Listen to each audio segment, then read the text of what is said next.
Hey guys, welcome back to another video. Today it's going to be a bit different. I'm not going to be doing any editing for this video. I'm just going to go one long sort of unedited thing, and that's because I've originally attempted to do this video twice now, and after hours of editing and shortening an hour-long video down to 30 minutes and everything, getting all these different resources and things and posting them up on the video, the entire thing while rendering became corrupted and I lost everything twice. So I gave up for a bit and I decided I'm out in the shed now. I might as well attempt it one more time, but I'm not going to do any of the editing. I'm just going to make this one long video. So hopefully the camera doesn't die or something else happens, because I think I'll go a bit mad if this thing doesn't work a third time round. But this video, as if you can tell from the title, is going to be a very in-depth sort of care for Bosc Monitors, Varanus exanthematicus, the Savannah Monitor. Now, if you are looking for a care guide online and you stumbled across this video, first of all, I apologize for the horrendously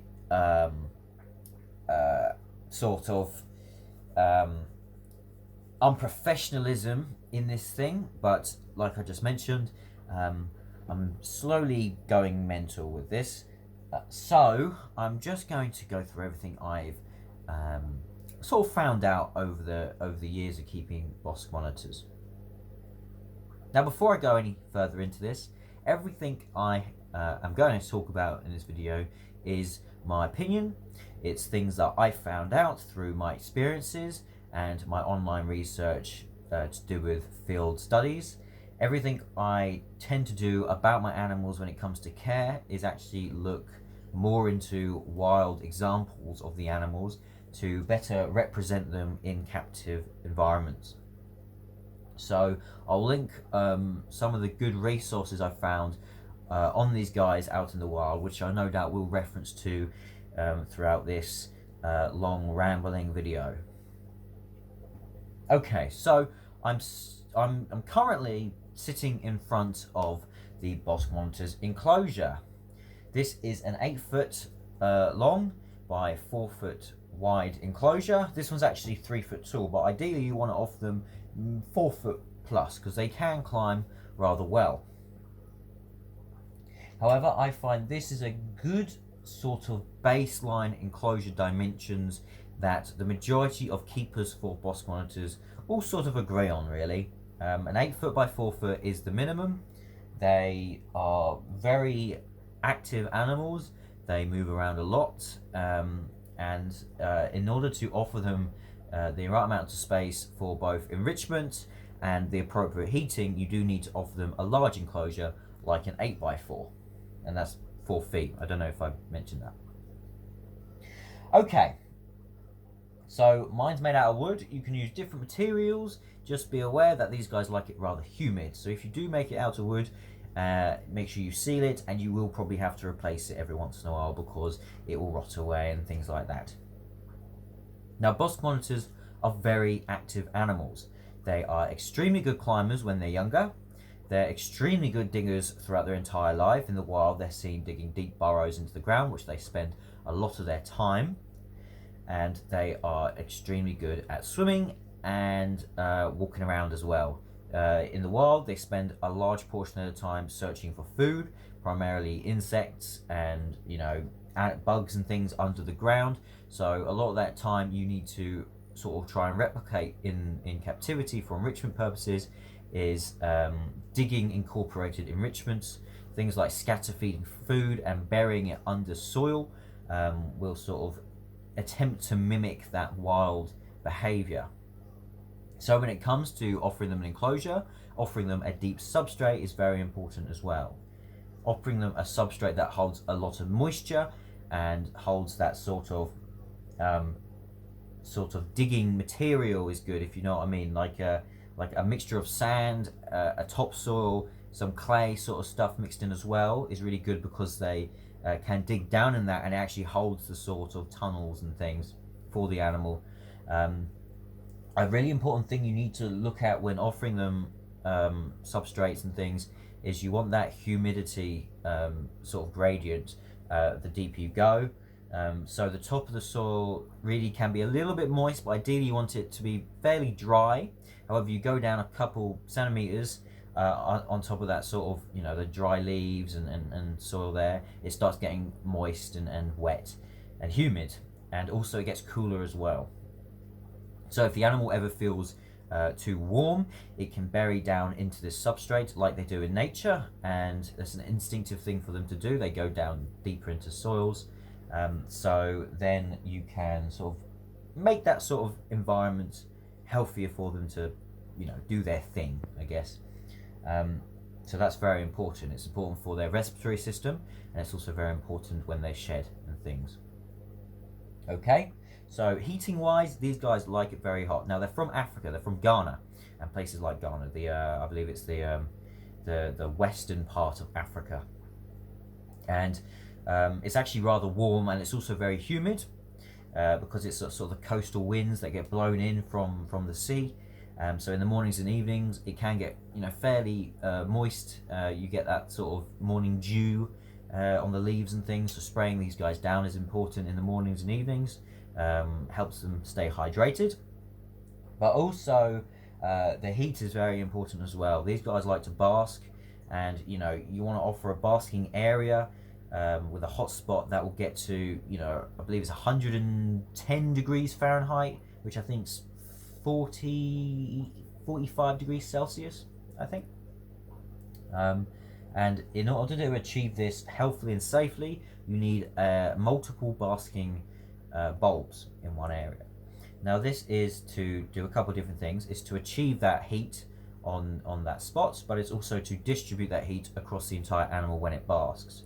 You do see Bosc monitors a lot in captivity come out with burn marks on the top of their body, and that's actually due to them basking underneath one or a very few amount of heat bulbs under their basking spots, and because their entire body isn't getting heated, they don't move, and they end up burning themselves on the one bit that is getting contact with that bulb.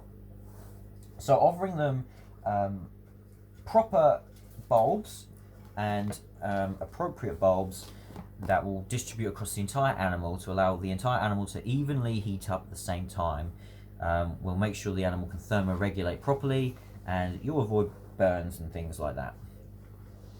He is not happy with me sitting here. Hey, you can go back in.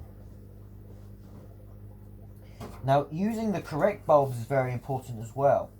The normal bulbs you buy, basking bulbs and things from companies like Zoomed, Exoterra, ProRep, things like those bulbs, are outdated now. The best bulbs you really want to go for are halogens and mercury vapor bulbs. Now this is because those bulbs actually penetrate the skin of the animal and heat the entire body up like the sun does, which is what you're aiming for when it comes to heating and lighting. Is you want to replicate the sun, which is what light is produced by in the wild. The halogens and the mercury vapors are the best choices. The only downside to mercury vapors is you can't run them off a dimming thermostat. I like to use dimming thermostats in my collections, so halogens work the best for me. They also produce a lot of heat, which is very important for these guys, like I've said. You can also use dark rocks like slate on the basking area to heat up that section more, which is good. And then for UV lighting, I use a 12% UV bulb. It's a tube from Arcadia, the Pro T5 fitting, and this is actually just across the top of the enclosure. If I was to redo it again, you ideally want that UV around the basking spot, because when they bask, you want them to get that UV light. So mine has a 12%. If you go further away from the bulb, say you've got a much higher enclosure, you want to add more of those bulbs. So 2 or 3 12%. For example, in my Tegu's enclosure, I run 2 12% in his because it's a lot taller, and even then it's probably not doing it properly. So I also have some mercury vapors in there that offer UVB as well. Now that's very important to offer them the correct amount, because it helps them metabolize calcium that you feed them in their diet, which helps their bones grow and avoid, scare the life out of me, and it helps them avoid metabolic bone disease, which is a very common thing in a lot of reptile species, where the body doesn't get enough calcium, so it starts taking it out of the bones, which causes them to get weaker and they become malformed and different things. Okay? Now, the diet for these guys has been seen to be rather controversial. However, it's fairly agreed on now that they are primarily insectivorous, if not completely insectivorous. Now, this might seem surprising, because when you search monitor lizards and Bosc monitors, you do see them getting fed things like rats, chicks, and a whole multitude of different fatty foods that are quite meaty and things like that. Now, these guys are insectivorous. All the field research suggests so. They cut these guys open in the wild, check their insides, and they only find insect matter, things like locusts, millipedes, earthworms, different cricket species, you know, you name it. If it's an insect, it's inside them, and they eat all of it. So offering them a lot of insect food is very important, if not key to their health. If you feed them rats and different things like that, like rodent prey, the fat that comes from a rodent is so high that they don't store it correctly. Normally a Bosc monitor stores their fat in their tail. A nice thick base of the tail is a good sign of a healthy monitor. However, if they eat things like rodents, they start to store that food in their stomach area here, which is not natural and is actually very unhealthy for them, because that fat sort of starts surrounding the monitor's organs. It chokes them, and then it sort of leads to them becoming obese and then dying. These guys can actually live a rather long time. General rule, if you search it online, you know, they live from an average between 5 years to about 10 years, maybe longer. Or however, ideally these guys should live, I'd argue, way over 20 plus years. I've never met anyone that's kept a Bosc monitor that's lived over 10 years. I think the oldest was 7 I've met. But they're a monitor species. A lot of reptiles I've been seeing over the last 10 or so years is that sort of lifespan of all the different reptiles out there has just been going up and up as our care and understanding of them becomes more filled in with our knowledge. For example, bearded dragons, when I first got mine, they said, oh yeah, it lives around 10-15 years. 5 years later, you ask someone else, it's, oh yeah, it's 20 years. Now I'd say they live well over 50 if you keep them correctly.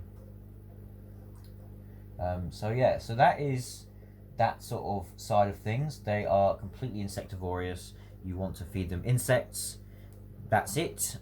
You want to supplement them with calcium through that insect diet, and when you do feed them, you need to bear in mind how you're going to offer enrichment for them, and correct enrichment as well. Monitor lizards, like practically all reptiles, are very intelligent animals, and when it comes to keeping them, you need to both offer them that physical health through the correct diet, but also the mental health by offering them mental stimulation through enrichment, keeping them occupied throughout the entire day. Yes, if you come into your reptile shed or your room and interact with your animal, that is a form of enrichment. However, it's a form of temporary enrichment that only lasts for a small period of time. You setting up an enclosure and offering it different areas for it to climb and dig is also enrichment. However, that can also be seen as temporary enrichment as well. If the enrichment is in an enclosure and the animal is interacting with that for more than, say, a day or a couple days, that no longer becomes enrichment. It becomes the normal, ordinary thing for the animal, and it no longer becomes stimulating to that animal, really. So what you want to do is find different enrichment items and different sort of methods of enrichment to offer the animal that can be temporary, where you can either remove it and offer them another type of enrichment to keep that sort of stimulation new and keep the animal active and constantly thinking even when you're not around. The ways I find to do that is through food mostly. I've mentioned a minute ago that I scatter feed and bury food throughout the soil. Now I incorporate this into the diet of the animal. So I will, for instance, have some mealworms. I'll mix up some mealworms into the soil. If he sees one of the mealworms, he'll start digging, and he will spend the entire day searching for more insects, even if he's eaten them all. He won't know that he's eaten them all until, you know, he gives up about 5 o'clock in the evening. Being able to offer them different climbing areas that they can that you can move around and change every couple of days is important as well. If you have permanent fixtures of branches and things that you can't move, when you first add them in, that's enrichment.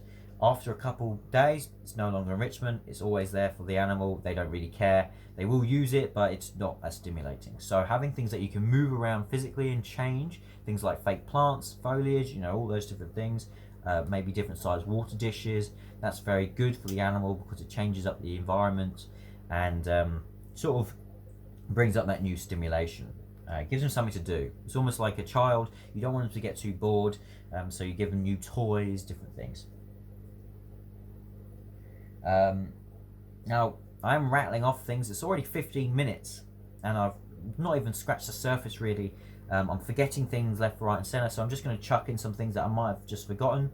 Things like the amount you feed and how often you feed is very important as well. When it comes to a Bosc Monitor, you have this big, amazing looking species that looks like a velociraptor from Jurassic Park. You want to feed it all the time because it's very cool. Don't do that. In the wild, these guys are constantly searching for food. They're moving around in the wilds through, you know, different amounts of, you know, loads of space. So you've got to keep that in mind. You don't want to feed them loads and loads of food and just have them sit there sort of just stagnating in their enclosure, because they're just going to hold all that fat and not use it. So when you do feed them, you need to do things like scatter feeding and get them outside in your heated sheds or rooms where it's the appropriate temperature, and make them do laps and use that energy and burn it off. It's similar to us. If we eat loads of cheeseburgers and do nothing all the time, you're going to get fat. If you eat loads of cheeseburgers and go running, you're not going to get as fat. You're going to hopefully burn it off. So maybe not cheeseburgers, but something a bit healthier would have been better for that example. So yeah, when you're feeding these guys, you want to make it random. You want to sporadically do it. If you incorporate feeding into your enrichment, you want to make sure you remember how much you did just feed them through the enrichment, and maybe take some away for your, say, feedings. I feed mine one large meal every week. It sort of plumps him up a little bit where his belly's somewhat extended with insects. Over the course of that week, that stomach becomes more slender. You might have seen him earlier, he was a bit thick. That was because he had a feed a couple of days ago. That slenders down, his stomach is off the ground. He looks more like a tree monitor rather than a bowling ball. And you know, that's a healthy way to look at it. A thick base tail, slender, lean, muscular body. That is a healthy monitor lizard body shape. So yeah, I feed them once a week. I incorporate small amounts of insect prey into their enrichment, and you know, you can feed them every, you know, another couple times, but the thing is that they will always eat what you feed them.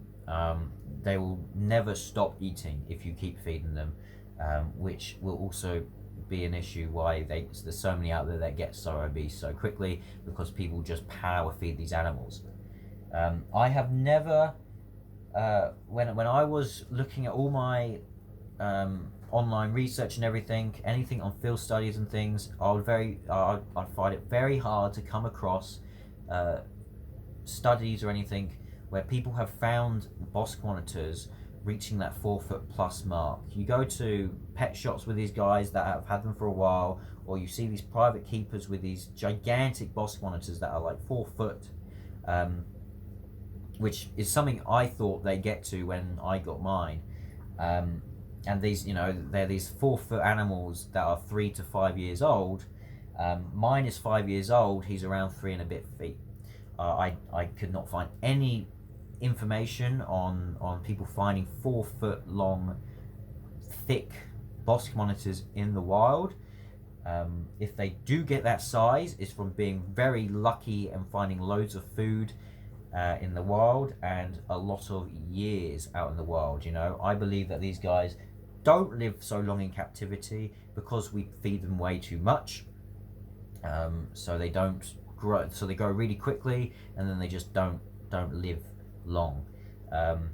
If we slow grow them and feed them an appropriate amount of food, and, you know, stagger that growth slowly, but still growing at a, you know, a rate, it's not just stopping completely, you're not stunting the animal, then you can sort of get that life out with the animal, I guess, and if that makes sense, just makes them live longer in some ways.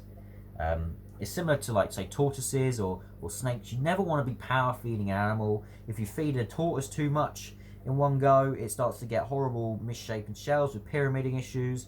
If you feed a snake too much and try and power feed it, you get a gigantic 20-foot snake, 20-foot reticulated python, but it's so fat it looks like a big sausage. So yeah.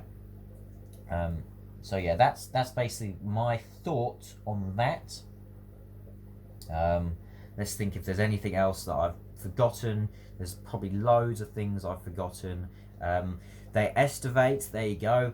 Bosc monitors are known to estivate, which is a form of, I guess, brumation or a hibernation, for a better sort of understanding of what that means. When in the wild it gets rather hot and dry, a lot of vegetation and foliage dies out, and these guys bury themselves underground or into, say, termite mounds or different things like that, similar to ball pythons do, and they will go sometimes up to 6 months without eating. Now, it doesn't mean that you don't feed your Bosc monitor for 6 months, because when they're estivating, they're basically sleeping in some way in a dormant state, so they're using some of that fat, but they're not using it, you know, to the point where they're actively moving around and everything. So you do need to keep that in mind when you are feeding these guys.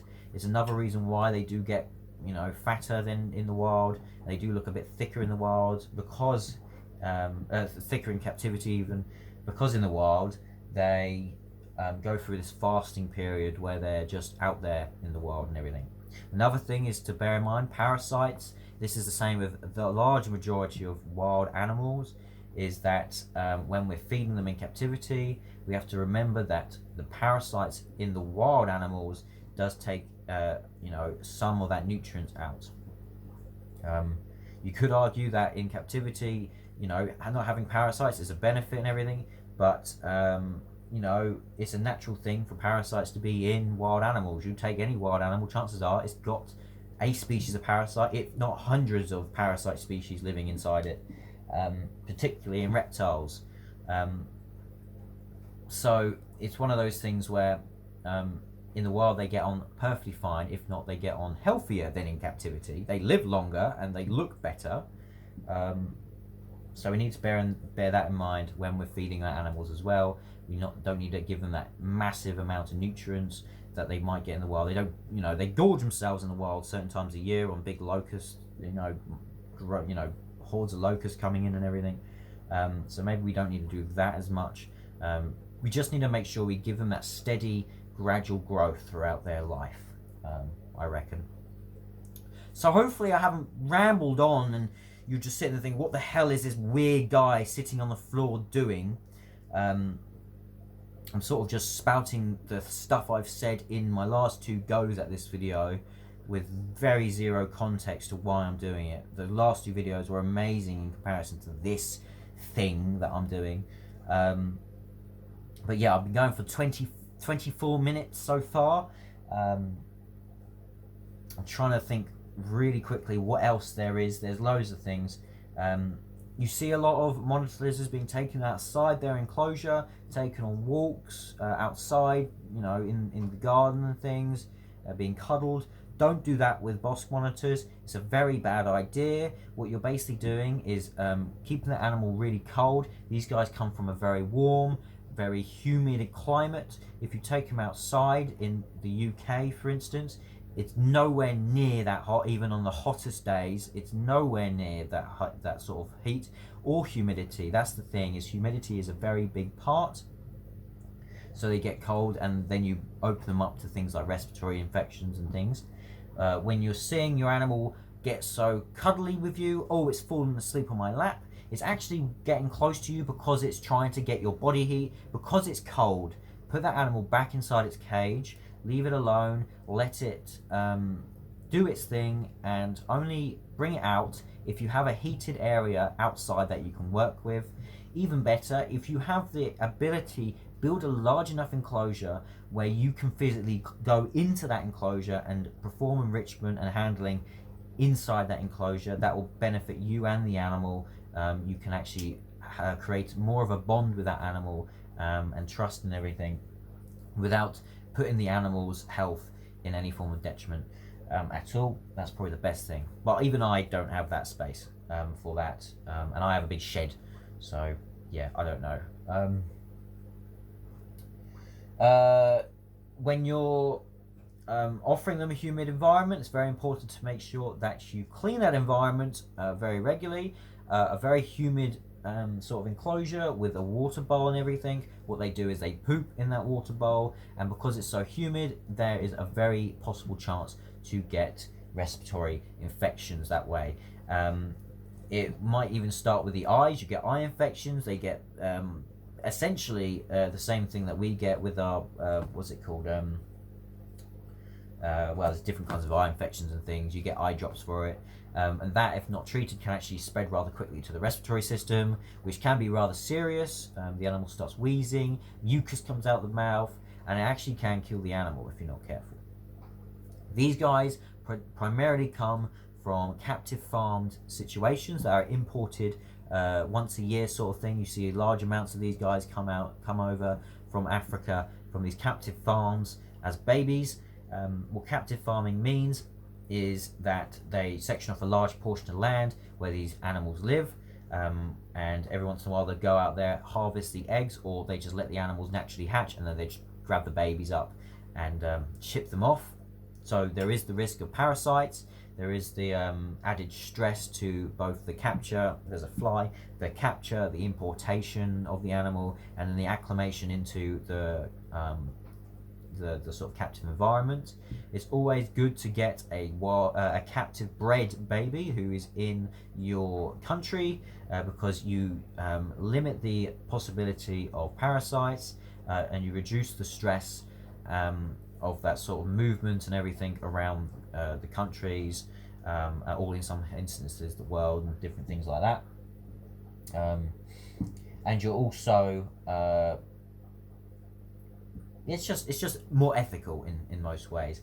However, the big issue is finding someone that's breeding these guys in captivity is very difficult to come across, because the captive farmed animals are so cheap to obtain. They're about 30 to 50 pounds depending on where you go. And if you were to breed these guys, the amount of the electric costs and everything, in order to make a profit from that, or even to break even on that breeding project, you would have to be charging at least £100 a baby, which is 2 to 3 times the amount you'll be spending on a captive farm baby after the pet shop buys it in. So retail price is fairly nothing for these guys for a captive farm baby, is what I'm trying to say. The only way we can stop that, I mean, I'm saying now, mine is captive farmed. It's a pain, but it's cheap and everything. I got mine 5 years ago, and it's very hard to find a captive bred one. However, if you ever get the opportunity between a captive farmed animal or a captive bred animal, go for the captive bred animal, even if it costs more. The only way we can change the industry is through our money, and if we spend the money on a captive bred animal, the people who are producing these animals, and also the people that are importing these animals, are more inclined to push that captive bred animal, because they'll be making more from it in the future, hopefully. Either that or they just drive all the prices up. But yeah, so that is basically what I've got for you, really. Hopefully I've covered it. It's a 30-minute video of me waffling on. I'll probably, I don't know if I might not even upload this one. But Bosc monitors are very intelligent animals. They have loads of different behaviours that, you know, I could do an entire hour-long video on just their behaviours alone and trying to understand what they do and why they do it. However, with those sorts of things is something that you should really do for yourselves, and you should interpret and understand. It's a very risky thing, however, because you can start anthropomorphizing, giving the animal human emotions, for example, the whole cuddly thing when it's actually just cold, and sort of understanding the animal, knowing what the animal actually likes, and yeah, just working with the animal itself. Just going to pull him up here so you can see him on last time. But yeah, it's getting quite late, so he's probably wants to go to bed. Yeah, that's the video. Hopefully I can upload this and it won't be some horrific, unprofessional shambles of a mess. Apologies for the just sheer me rambling and my appearance. But yeah, if you find this video interesting or helpful in any way, please let me know in the comment section below. If you are thinking about getting a Bosc monitor and are looking for information on them and you haven't got one yet, I would very much say thank you for watching. However, I would push you to go for a different species. They are a nightmare to look after. I would either go for an upgrade on a size, and if you can keep a larger animal in a larger space, I'd go for something like a black throat or white throat monitor, because they're of their easier diet and things. Or if you don't, maybe go for a smaller species like an Aki monitor, which are far easier to look after, because these guys are very difficult. However, if you are like me and just love Varanus exanthematicus, I hope that this gives you some information, I don't know, and hopefully in the future, if you get really successful with your care, I look forward to seeing your videos on what you found about keeping this animal. Anyway, thanks for watching. I'm going to go now. I can barely see, my eyes are going a bit blurry. There's loads of flies in the room, so I think I've just got flies hitting me in the eyes constantly.